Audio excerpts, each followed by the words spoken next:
சான்றோர்களான உங்களுடைய முன்னாடி இன்றைக்கு திருக்குறளில் வாழி அப்படி என்கிற சொல் ஈர்ப்பு சொல்லாக கொண்டு வாழி என்கிற சொல் பயின்று வருகிற இடங்களை குறட்பாக்களை உங்களோடு சேர்ந்து சிந்திக்கிற ஒரு வாய்ப்பை இதை நான் கருதுகிறேன்.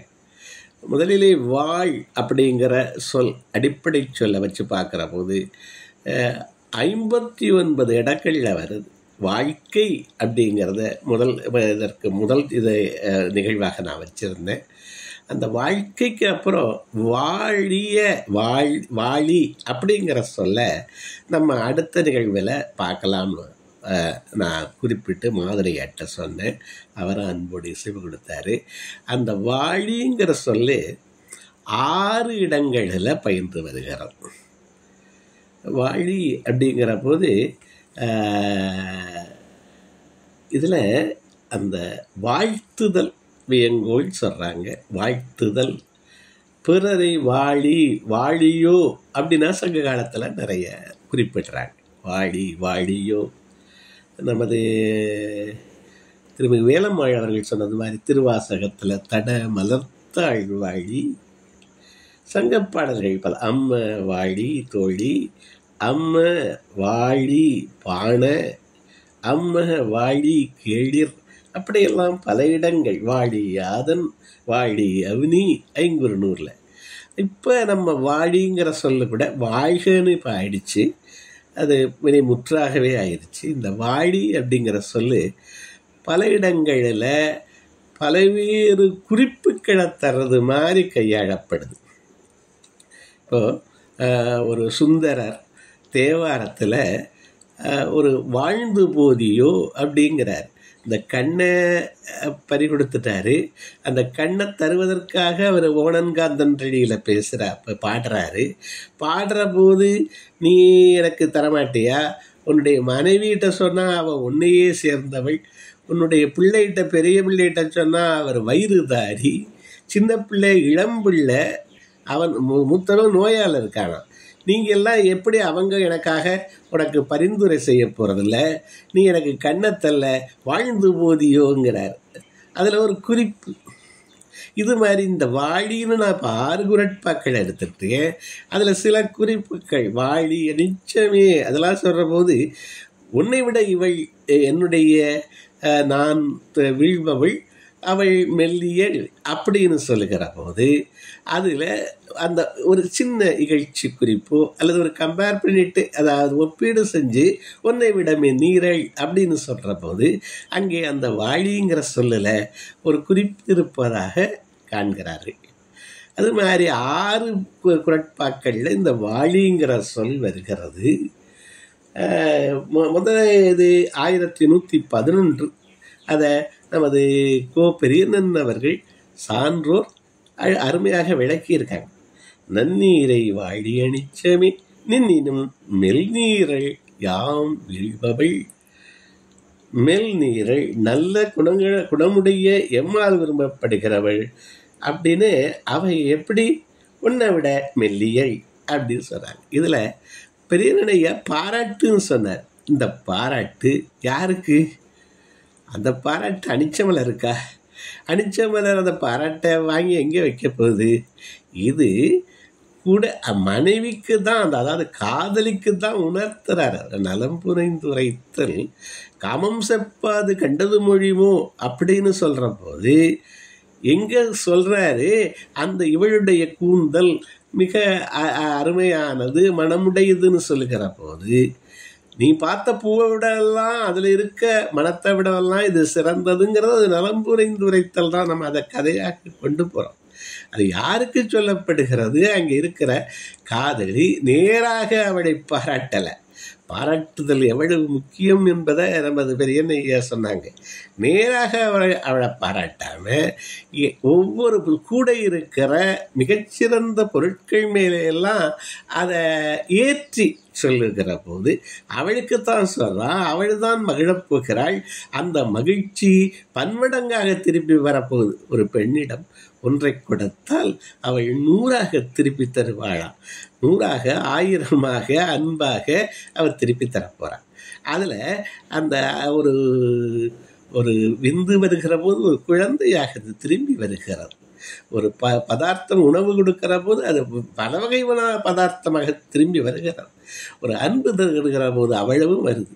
அது மாதிரி ஒரு பிரச்சனை கொடுத்தாலும் அது அந்த பிரச்சனை என்ன ஆகும்னு யோசிச்சு பார்க்கலாம். அதனால் அவளுக்கு கொடுக்கறது, அவளுக்கு சொல்லுகிறது, அதை என்ன அந்த அதை விழித்து சொல்ல அனிச்சமே வாழி நன்னீரை நாம் இதை உணர்ந்த உற்றுணர்ந்த பின் சொல்லுகிறான் அப்படின்னு சொல்கிறாங்க. உரையாசிரியர் பரிமேழகர் சொல்கிற போது அதை உற்று உணர்ந்த பின் அவன் ஐம்புலன்களிலே உற்றுணர்ந்த பின்னே உன்னை விட இவள் மெல்லிய முன்னாடியே சொன்னார். அனிச்சமும் அது அனிச்சப்பூ கல்களையா பெய்தாள் இதெல்லாம் சொல்லி அந்த அனிச்சம் மெல்லியது அப்படிங்கிறது அது அவள் அதை விட மெல்லியல் அப்படின்னு இவன் உற்றுணர்ந்ததுக்கு அப்புறம் சொல்கிறான். அவள் மென்மையானவளா? மென்மையானவள் மட்டும் இல்லை, வீக்கர் செக்ஷன்னு ஆங்கிலத்தில் சொல்கிறான்.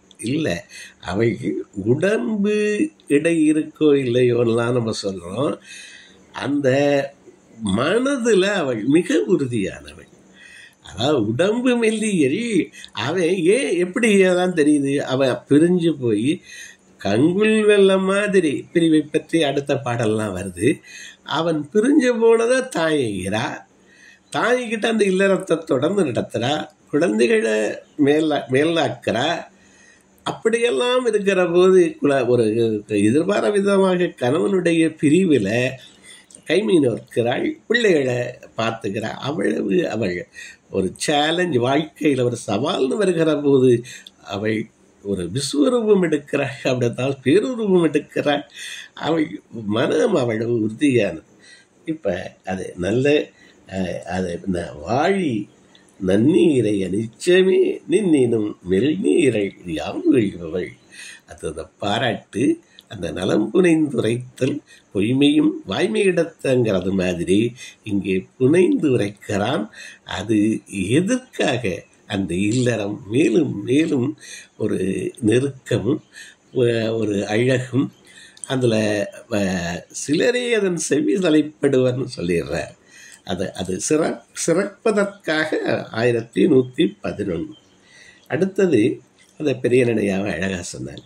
அடுத்தது மாதர் முகம்போல், இது நலம் புனைந்து உரைத்தல்ல 1118.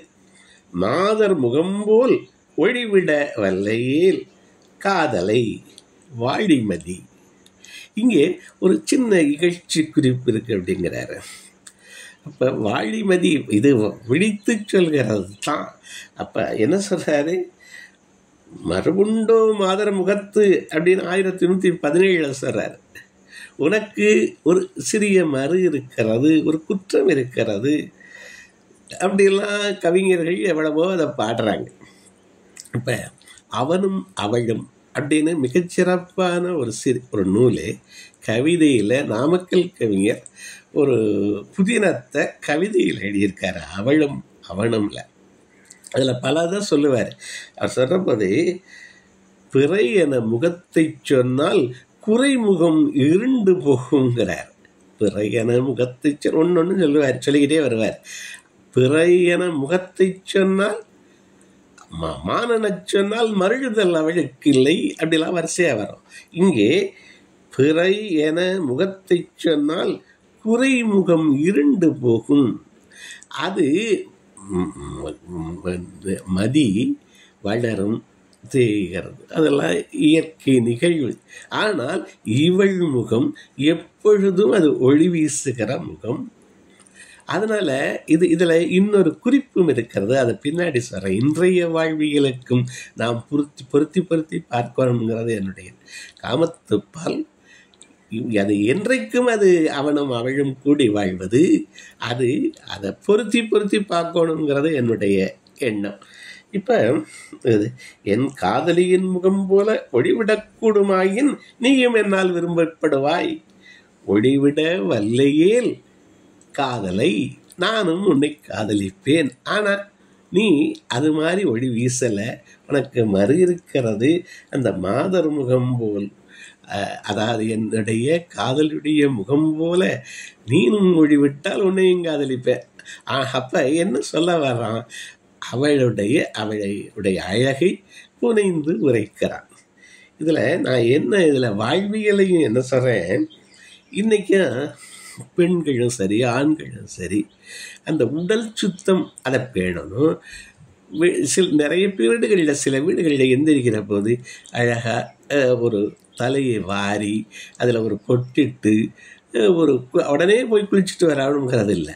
நல்ல நைட்டியிலே அலையாமல் ஒரு நல்ல உடையோடு, அந்த மாதிரி நைட்டிங்கிறது இரவுக்கானது, அது முழு நேரமும் போடாமல் அதுகளையெல்லாம் கொஞ்சம் நல்ல ஒரு, அதாவது அந்த ஒளிவிட வல்லையேல் அப்படிங்கிறார்ல, அந்த ஒளிவிடுதல் என்ன? நெட்டையோ குட்டையோ கருப்போ சிவப்போ எல்லாரும் புறந்தோல் போர்த்தி புழுகளுக்கு மூடி வந்தாச்சு. ஆனால் அந்த தோற்ற பொலிவை, அந்த ஒளிவிடுதலை, அதை நம்ம அந்த உடல் சுத்தம் பேணி நம்மளை ஒரு ப்ரெசன்டபிள்னு ஆங்கிலத்தில் சொல்லுவாங்க, விரும்பத்தக்கவராக என்றைக்கும் அது அப்படி இருக்கணுங்கிறது தான் இந்த திருக்குறள்லாம் சொல்லித்தர்றது. என்ன? ஒளிவிடுதல், பொலிவோடு இருத்தல். இதை ஆணாக இருந்தாலும் பெண்ணாக இருந்தாலும், என்னமோ ஒரு அழுக்கு சட்டையையும் அழுக்கு ஷேப் பண்ணாத ஒரு தாடியையும் அந்த மாதிரியெல்லாம், அதாவது பொலிவோடு, அந்த ஒளிவிடுதல்னா என்ன? தோற்ற பொலிவு இருக்கணும். அது நம்ம பேணணுங்கிறதையும் நான் இதில் இருந்து பார்க்கிறேன் ஒரு வாழ்வியல் செய்தியாக.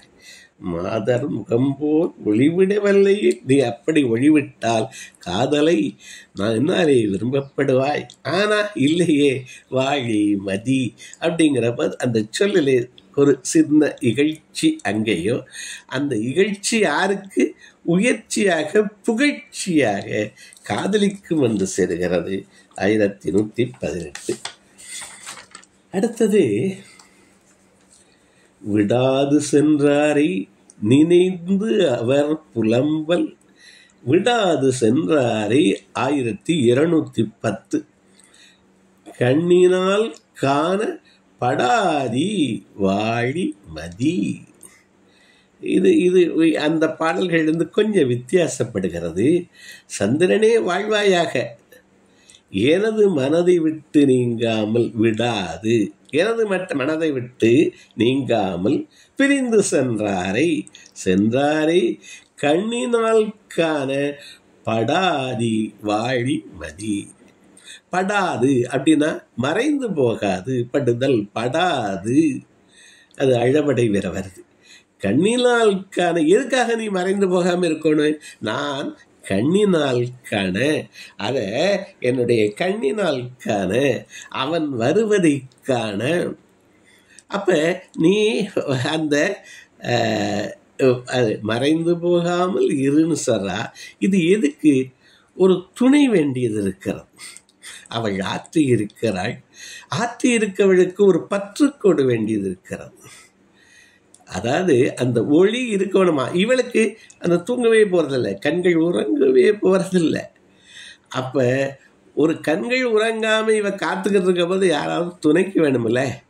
அப்போ அங்கே மதி ஒளிவிடுகிறது. அது மறைஞ்சிருச்சுன்னா அப்படிங்கிற போது அவனை காண முடியாது. இது வெற்றிக்கு சொன்னால் பலரும் ஒரு வெற்றியை ஒரு கோல்னு சொல்கிறாங்கல்ல, ஒரு வேலை, அந்த வேலைக்கு துணைக்கு ஒரு ஆளை வச்சுக்கிறான். அந்த ஆளுக்கு வேற வேலையே இல்லை.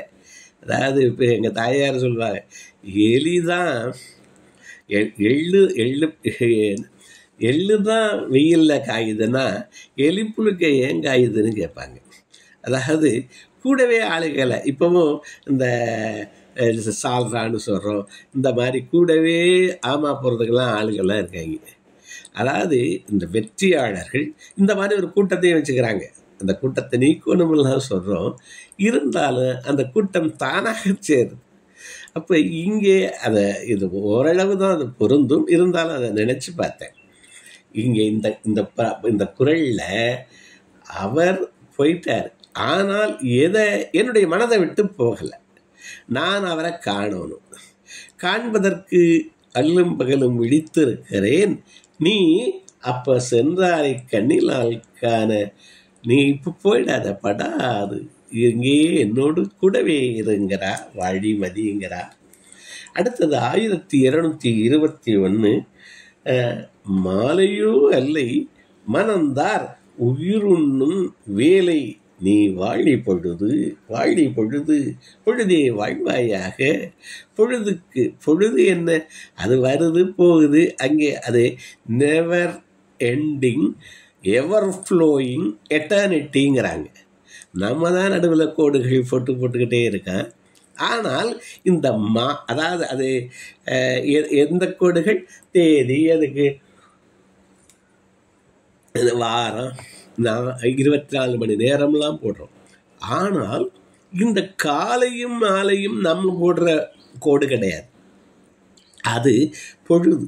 அந்த பொழுதை பற்றி நமது சங்க இலக்கியம் நிறைய பேசுது. பொழுது, சிறு பொழுது, பெரும் பொழுது, நிறைய அதை பார்க்கணும்னு நினைக்கிறது உண்டு. பொழுது அதுங்கிறது ரொம்ப முக்கியம். அப்போ காலையும் மாலையும் நம்ம போட்ட கோடு இல்லை. நாள், இந்த நாள் 7ஆம் நாள் 8ஆம் நாளுங்கிறதெல்லாம் நம்மளாக போட்டுக்கிற கோடுகள்.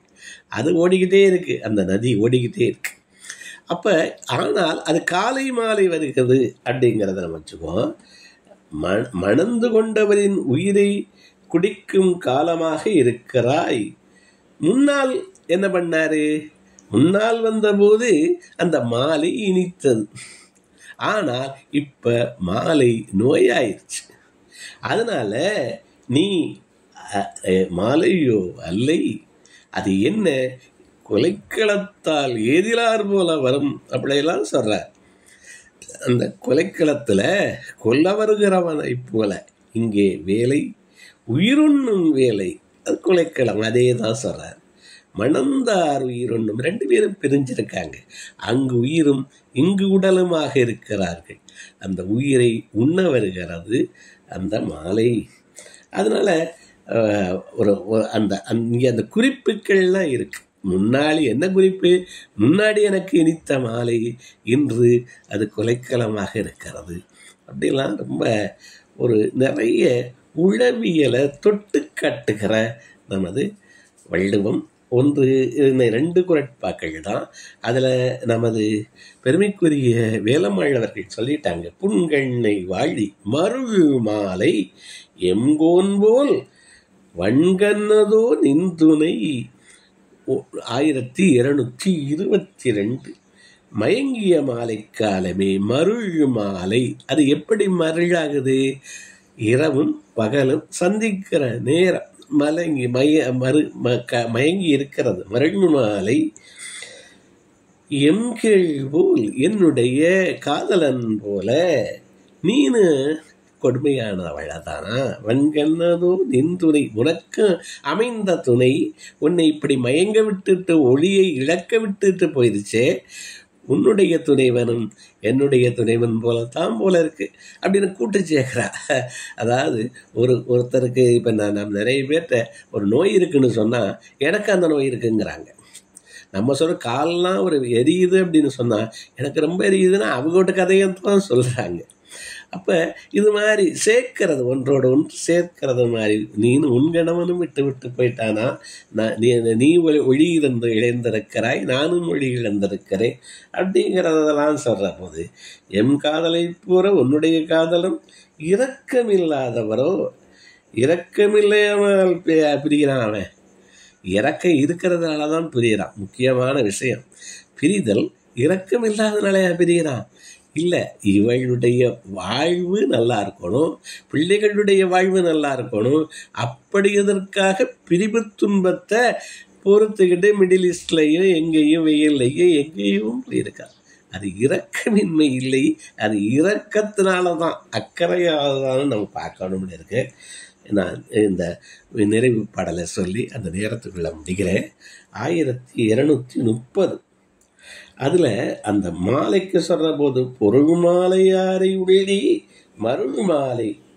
இந்த எதுக்கு இந்த மருள் மாலை எப்படி ஆச்சு, அந்த மாலை மயங்கிய மாலை எப்படி வந்தது, அவர் பொருளை எண்ணி போயிட்டான், பொருள் மேல வைத்த விருப்பத்தால போயிட்டான்னு அவர் சொல்றாரு. ஆனால் அந்த பொருள் எதற்கு அவளுக்கு தெரியும், தெரியாமையா பாடுவா? அவளுக்கு தெரியும், என் மேல் வைத்த காதலால் அவன் போயிட்டான், அவன் திரும்பி வரணுங்கிற அந்த பேர் அவாதான் இங்கே எல்லாம் வெளிப்படுது. அப்ப துணைக்கு இருக்கிற பொருட்கள் தோழி இல்லாட்டி வேற என்ன பண்றது? மாலையதையும் மதியையும் வாழியின் கூட்டத்தை தான் சொல்ல வேண்டியது இருக்கு.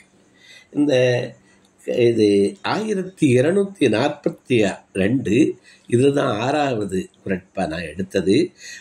நெஞ்சொடு கிளத்தல் காதலர் அவரில ஆக நீ நுவது பேதமை வாழியன் நெஞ்சு. என்னவா? அவர் காதலர் இலராக என் மேலே அன்பில்லாதவராக அவர் போயிட்டார். நான் சொன்னேன், அவர் அன்பில்லாததாக போகலை, ஆனால் இவளுக்கு அப்பொழுது தோற்றமே. அவர் காதலர் இலராக நீ நோவது பேதமை. அது பேதமைங்கிறார். அறிவு இல்லாத, அறிவு மயங்கியது தான் மருள் மாலை. என்ன இங்கே அறிவு மயங்குது? என்னுடைய நலத்துக்காக, என்னுடைய குடும்ப நலத்துக்காக, விருந்து புறத்தலுக்காக, பப்புனுடைய தாயின் இல்வாழ்க்கைங்கிறதுக்காக அவர் போயிருக்காரு. இல்வாழ்க்கை நெறியா. ஆனால் நம்ம என்ன நினைக்கிறோம், அந்த நேரத்தில் அவன் அன்பில்லாமல் போயிட்டானோ அப்படின்னு நினைக்கிற போது அது என்ன அந்த நினைப்பு? அது மருள், அந்த மயக்கம் அதில் இருக்கு அப்படிங்கிறது தான். இது பேதை அப்படின்லாம் அவர் கூட்ட சொல்றார். அவர் காதலர் இல என்மேல் விருப்பமில்லாம ஆக நீ நோவது பேதமை வாழி என் நெஞ்சு, எனது மனமே வாழ்வாயாக. அவர் ஆசையில்லாமல் இருக்க நீ அவரது வருகையை எதிர்பார்த்து வருந்துவது அறியாமேங்கிறார். பேதை மனதோடு தன்னை பேதையாகவும் மனதை பேதையாகவும் சொல்லி ஆற்றுதல், அதெல்லாம் இதில் நிகழ்கிறது. வழி இகழ்ச்சி குறிப்புங்காது அற்றாமையில் செய்வதறியாது, அதுதான் புலம்புதல் நெஞ்சோடு கிளத்தல். இதுகளையெல்லாம் அப்போ நமது வள்ளுவம் அந்த வாழ்க்கையினுடைய மேன்மையை புனைந்துரைத்து அவளோடு கூடியிருத்தலை, பிறகு பிரிகிற போது அவர்கள் படுகிற அந்த ஒரு ஆற்றாமையை, அந்த ஆற்றாமையை ஆற்றி இருக்கிறதுக்கு வழியை, அந்த புகழ்கிற போதே அந்த பொலிவோடு இருக்க வேண்டும் என்கிற ஒரு இதையும் சொன்னேன். அப்போ இந்த பாடல்களை மறுபடி முறை ஒரு தவணை சொல்லிட்டு இந்த இதை முடிக்கலான்னு நினைக்கிறேன். 6 பாக்கள். அதில் முதலது நன்னீரை வாழி அணிச்சமே நின்னினும் மெல்நீரை யாம் வீழ்பவள் மாதர் முகம்போல் ஒளிவிட வல்லையேல் காதலை வாழி மழி. காதலை உன்னை காதலிப்பேங்கிறான். அடுத்தது விடாது சென்றாரி கண்ணினால் காண படாதி. நீ மறைஞ்சு போயிடாது, என்னோட கூடவே இரு, அவன் வருகிற போது காண வாழி மதி.